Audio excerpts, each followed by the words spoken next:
Nearly 1 year ago, we told you the story of a 10-year-old girl raped by two boys. The case so terrible, we asked the Contact 5 investigators to keep track. What's happened in the last 8 months? Here's Contact 5 investigator Maris Badcock.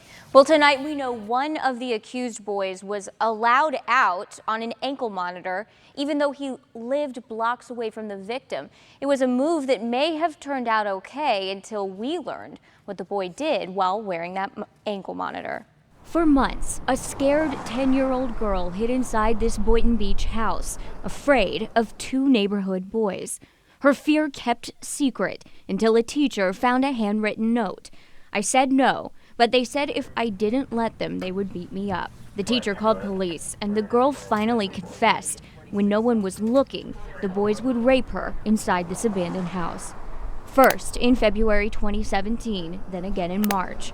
The boys, only 10 and 12 years old, were arrested in June and charged with sexual battery. If he were an adult, he could spend the rest of his life in prison. In juvenile court, a judge is supposed to help rehab children.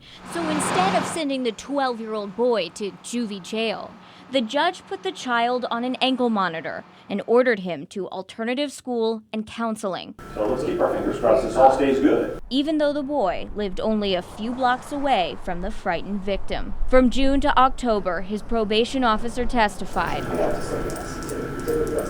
The monitor worked, but the 10-year-old victim was still afraid. Contact 5 found her family called police 3 times, accusing the boy and his siblings of violating a protective order and slashing their tires. He is ungovernable, unmanageable, and dangerous. Then in November, the boy was deemed incompetent to stand trial. If he is found incompetent, this case is going on for a couple of years at least. More counseling, more monitoring to get him competent. I think he's too young to be out late at night. But the boy barely went to class, I'd say about 25%. failing, All this. and constantly violated his house arrest conditions. I hate to use the term hundreds, but I have to say hundreds of times he's violated mine.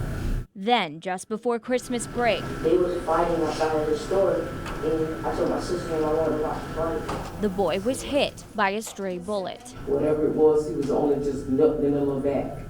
It wasn't no major wound where he was laid out bleeding up or nothing. He was fine. That's the boy's mom, and court records show both of his parents have multiple felony drug convictions. Arrested in June, deemed incompetent in November, shot in December, and hundreds of violations by February. The boy remained on the ankle monitor for 8 months before a judge finally sent him to the state's only juvenile competency center, more than 400 miles away from the victim. The boy is currently receiving that competency treatment in a state facility, a program which could cost taxpayers thousands of dollars. Meanwhile, the state is paying for the victim to attend counseling once a week. Tomorrow at 5, a Contact 5 investigation uncovers a hole in the system that allowed this boy to violate his ankle monitor for so long and go unpunished.